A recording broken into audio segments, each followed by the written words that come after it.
Bom dia, eu sou o Guilherme. Eu vou falar sobre um estudo de caso da American Red Cross, Cruz Vermelha Americana. É um estudo de caso que eu retirei do livro Gerenciamento da Cadeia de Suprimentos Logístico Empresarial, escrito por Ronald H. Ballou, quinta edição de 2006. Esse estudo de caso é interessante pois trata de um assunto que envolve muitas pessoas, embora poucas sabem da dificuldade e complexidade desse processo, envolvendo o abastecimento de bolsa de sangue para os hospitais.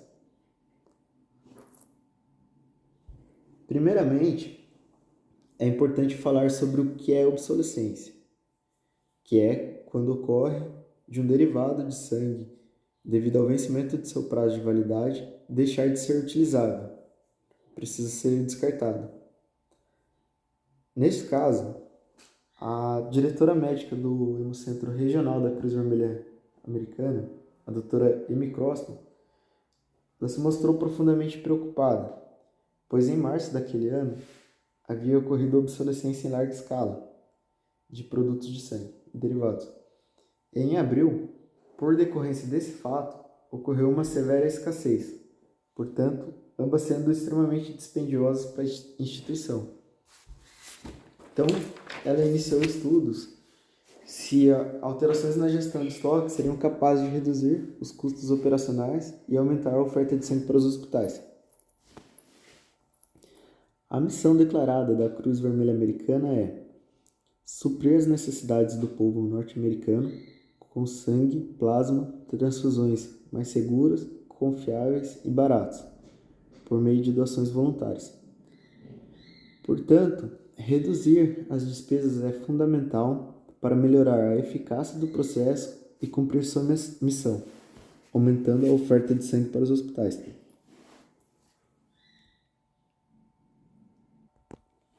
Cruz Vermelha Americana é uma instituição que não visa lucro e é responsável pela coleta de 48% do sangue nos Estados Unidos.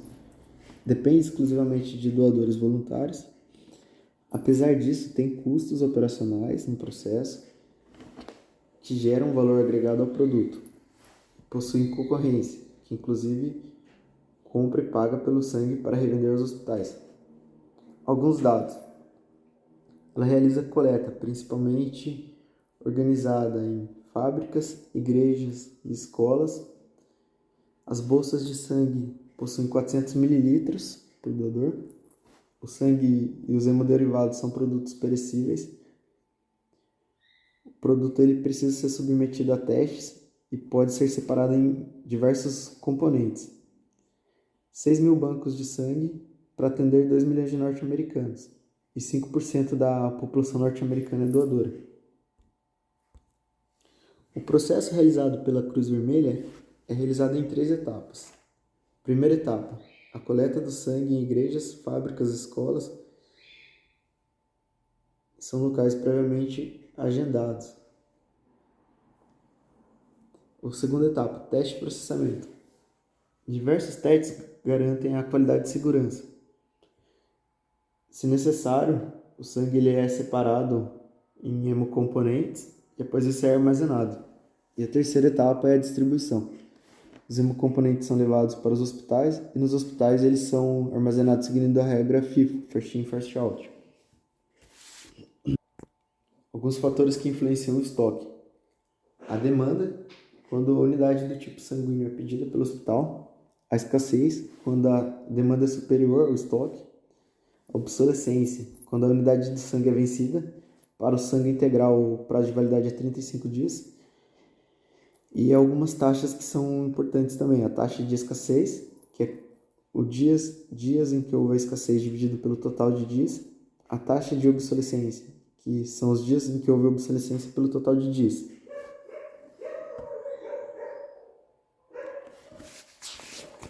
Gestão de estoque da Cruz Vermelha. Quando a taxa de escassez diminui, aumenta a taxa de obsolescência e vice-versa. O nível ótimo é o equilíbrio entre as duas taxas. Então, como pode ser observado no gráfico, quando uma sobe, a outra cai. O ideal é que que tem um equilíbrio entre as duas. Um exemplo disso dos custos para as plaquetas. O custo da compra de uma bolsa de plaqueta equivale a $30 e o custo de processamento dessa mesma bolsa é de $3. Então, o custo de processar e permitir o vencimento de 10 unidades equivale ao custo de compra de uma unidade. Então, o custo da escassez ele é mais alto do que o da obsolescência.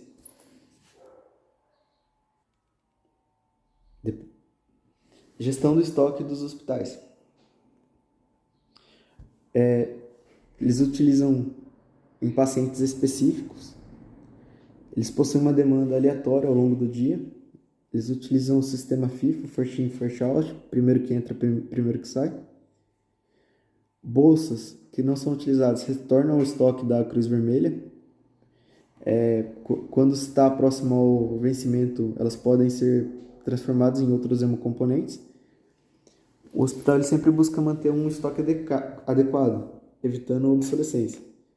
A maioria dos hospitais tem critérios próprios para solicitar bolsas de sangue. A gestão ideal. A gestão ideal seria os hospitais solicitarem a quantidade exata que vão utilizar de sangue e a Cruz Vermelha abastecer de acordo com a demanda. Problema: possui um alto grau de incerteza na disponibilidade do sangue, a ineficiência na utilização de hemocomponentes, pessoal e instalações. Por exemplo, às vezes não é necessário utilizar um produto de sangue, como o sangue integral. As plaquetas já atendem. A escassez, que eleva o custo da aquisição de sangue de outras fontes em emergências, e a obsolescência, que eleva o custo da operação. Uma gestão alternativa para esses problemas é uma gestão centralizada e não por hospital, entregas pré-agendadas e rodízio de sangue entre os hospitais, principalmente dos tipos mais raros. Processamento do sangue. Aqui a gente tem plaquetas aleatórias versus plaquetaféreses. Ambas possuem a mesma função, porém uma transfusão de plaquetaféreses equivale a 6 unidades de plaquetas aleatórias. As plaquetaféreses elas são mais seguras, porém mais caras, e ambas possuem curta validade de 5 dias, que dificulta o planejamento do estoque delas. A plaquetaférese é quando o sangue ele é retirado de um paciente, de um doador, ele passa por um equipamento que faz a separação e retorna o sangue para o doador. Então ele passa por um processo de aférese. A vantagem desse processo é que o sangue ele pode ser retirado a cada 48 horas, dentro de 4 vezes por mês ou 24 vezes por ano. E o ponto negativo disso é que ela tem um custo mais elevado. Enquanto uma plaquetaférese custa $408, o seu equivalente, que são 6 bolsas de plaqueta aleatória, custam $360. E a plaqueta aleatória ela só pode ser coletada a cada 56 dias. Ali a gente tem o esquema de doação e de processamento. É quando o doador ele doa a bolsa de sangue integral, são colhidos também tudo para testes, para garantir a qualidade e segurança. Após isso, o sangue integral ele passa pela primeira rotação, onde se extrai células vermelhas e plasma. Pode-se passar pela segunda rotação, onde se extrai plaquetas e plasma. Após isso, ele é congelado. O plasma congelado fresco ele pode ser descongelado e extraído crio e o plasma congelado fresco. E ali a gente tem uma tabela com o prazo de validade dos produtos. Para as plaquetas aleatórias e plaquetaféreses é de 5 dias, o sangue integral 35 dias, células vermelhas 42 dias, crio 1 ano e o plasma novo fresco 1 ano. É importante falar também que o sangue integral, quando está perto do vencimento, ele ainda pode passar por esse processo de separação e extrair outros hemocomponentes que têm um prazo de validade mais longo. Coleta de sangue. Coleta de sangue, ela é realizada de três maneiras. Com a visita regular à organização com doadores, mantendo doadores convidados e grupos aptos a atender apelos emergenciais e convidando doadores potenciais para conhecer a instalação. Então, o primeiro, que é a visita regular à organização com doadores, eles realizam visitas programadas a escolas, fábricas, igrejas. Elas são definidas minimamente com antecedência de 3 semanas e as coletas variam ao longo do ano.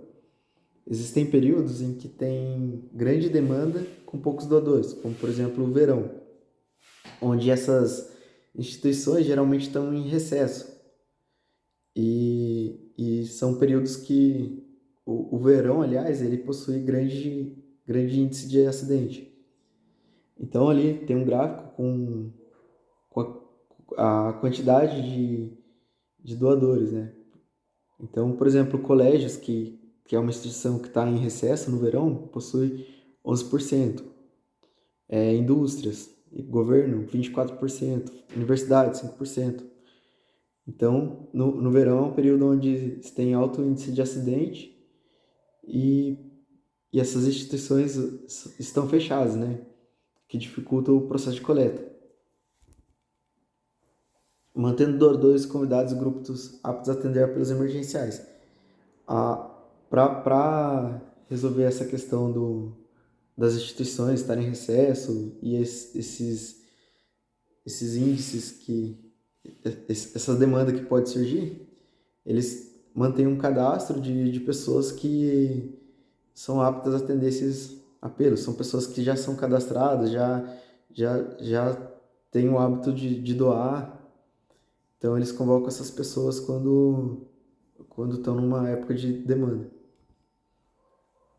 E o convite a doadores potenciais também é outra forma de compensar essa demanda. Porém, é difícil o ajuste da coleta em período de redução ou aumento de demanda. O tipo sanguíneo, ele só é identificado após a doação, onde são feitos aqueles testes para garantir a qualidade de segurança. 14% dessas pessoas que são convidadas não conseguem doar no dia estipulado, por alguns problemas, como anemia, comportamento de risco, problema com pressão sanguínea, última doação a menos de 56 dias. A média desses doadores é menor que de 2, é de 1,9 ao ano. E 60% desses doadores são VIP, que é quando a pessoa se compromete a realizar 4 doações por ano. Porém, a média dessas pessoas que se comprometem a realizar essas doações é menor que 3, de 2,9. Armazenamento. A dificuldade do armazenamento é que pode ocorrer a escassez de um tipo sanguíneo e excesso de outro tipo. Nos casos de excesso, ainda é possível convertê-los em hemoderivados de maior validade e é possível vender o sangue para outras regiões ou vender alguns produtos para laboratórios de pesquisa. Porém, ambas as vendas a receita é reduzida, porque como eles estão com excesso, eles procuram vender por um valor que evite o prejuízo. Nesse estudo de caso, ele se passa no Centro Regional de Cleveland, que ele fornece componentes para mais de 60 hospitais, mais de 200 mil unidades de célula vermelha por ano. O próprio centro ele define o nível de estoque nos hospitais e utiliza os dados de demanda e utilização. Porém, os hospitais podem optar por duas situações, onde a primeira situação é onde o hospital ele define o nível normal e assume o risco de obsolescência. O sangue ele é remetido diariamente para reabastecer. Isso é típico para os hospitais menores, que utilizam centenas a milhares de unidades por ano. E a segunda opção é quando se tem pedido fixo o contrato de unidades para cada componente diariamente. É ajustado trimestralmente. Isso é típico para os hospitais que utilizam milhares a dezenas de milhares de unidades por ano. Então, os hospitais maiores eles já deixam pedidos já feitos e com contrato, tudo certo. A gestão do estoque, ela pode ser... A gestão do estoque, ela segue um planejamento hierárquico. Ela é realizada primeiro o planejamento anual, depois o mensal, semanal e o diário. No planejamento anual, é realizada uma estimativa com os hospitais, onde se utiliza dados históricos. Precisa levar em conta que apenas 82% das coletas são utilizáveis, então já se programa um número maior de coletas para compensar isso. No planejamento mensal, ele é realizado de maneira a garantir que as coletas sejam garantidas em todos os dias úteis. Geralmente as doações no final de semana rendem menos que nos dias úteis. E sempre buscam superar a quantidade determinada de coleta. Ele também busca recrutar doadores para as datas em que há necessidade, como feriado e esses períodos de grande demanda. Planejamento semanal. É avaliado os níveis de estoque, planejamento de produção e distribuição.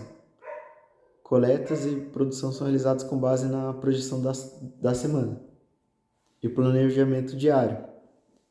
Aqui são obtidos vários relatórios por dia, por turno, onde possui relatório de cada produto, tipagem, vencimento, relatório de remessa, unidade despachada, relatório de produção, unidade produzida, tipo, enfrentamento à escassez ou excesso. Então é aqui que é o pente fino, é diariamente. E os hospitais eles seguem a política FIFO para todos os produtos, exceto quando há pedidos de unidades frescas. Aqui está um exemplo de relatório de unidade remetida. Então, aqui é um relatório por turno. Então, tem a hora do pedido, a hora da remessa, número de clientes, células de tipagem, né? Célula vermelha, sangue integral, plaqueta aleatória, plaquetoférese, plasma e crio. Concorrência da Cruz Vermelha. A Cruz Vermelha, uma vantagem de trabalhar com ela é que ela garante 97% do atendimento ao cliente. Então, ela tem a taxa em que ela falha é muito baixa e ela garante a qualidade e segurança dos produtos. Apesar disso, ela tem concorrentes que são os bancos de sangue locais. Eles compram o sangue, né, pagam pelas doações e eles vendem para o hospital por um custo mais baixo, até por conta de estar mais próximo do hospital, porém eles não oferecem garantias, nem de que vão atender o hospital nos pedidos e nem da qualidade de segurança como a Cruz Vermelha faz. Mas, embora isso, os hospitais ainda saem para comprar os produtos desses bancos de sangue locais, por ser mais perto e ter um preço menor. A conclusão.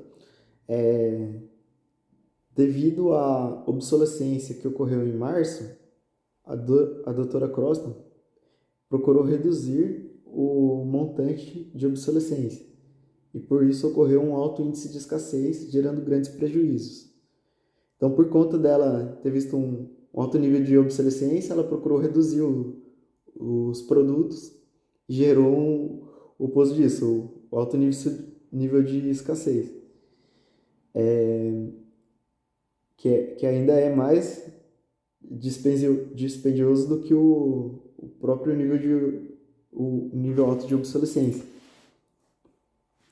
É um negócio com limites rígidos a serem obedecidos e precisa cobrir os custos. E o pior dessa situação não foi nem a questão do prejuízo financeiro, né? Também eles tiveram uma grande perda de prestígio com os hospitais, falhando nas entregas, nos contratos. Então ela percebeu a necessidade de otimizar a gestão do estoque. E é uma gestão de estoque bem complicada, bem complexa, porque tem uma difícil previsão de demanda. O planejamento ele é realizado começa a ser realizado com um ano de antecedência. Os hemocomponentes têm duração que varia de 5 dias a um ano, então varia muito a validade deles. E os produtos podem ser transformados para aumentar a sua validade. Então, é uma gestão muito complexa.